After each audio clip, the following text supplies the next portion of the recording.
What I wish someone told me when I started my spiritual awakening journey is how the ego is actually not a bad thing. Because you know how in the spiritual circle, most of the time they tell you to kill the ego, to transcend your mind and your identity. And a lot of spiritual texts and teachings believe that the key to enlightenment is that.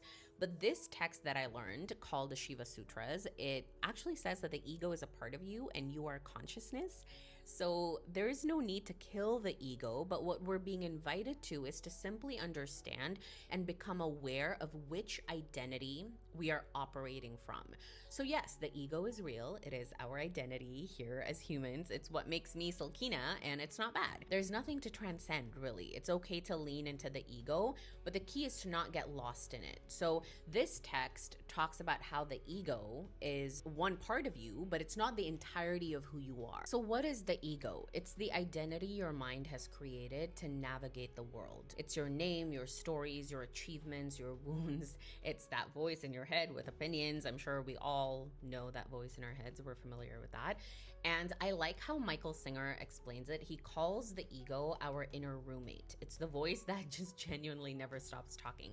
It narrates your entire life, and if you get lost in that, it convinces you that you are those thoughts, that you are that voice that you're hearing. But when you understand that you are more than that voice, than the ego, you'll start to realize this inner roommate truly is just programming. It's a collection of memories and emotions that have been firing together for so long that they have just become your default identity, right?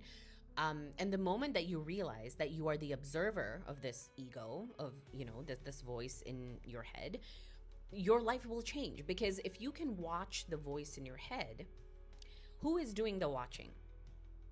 That watcher is what this text calls pure consciousness. The Shiva Sutras say this is who you truly are. You are the awareness that is literally holding your identity and your stories. So why does everyone tell you to drop the ego then?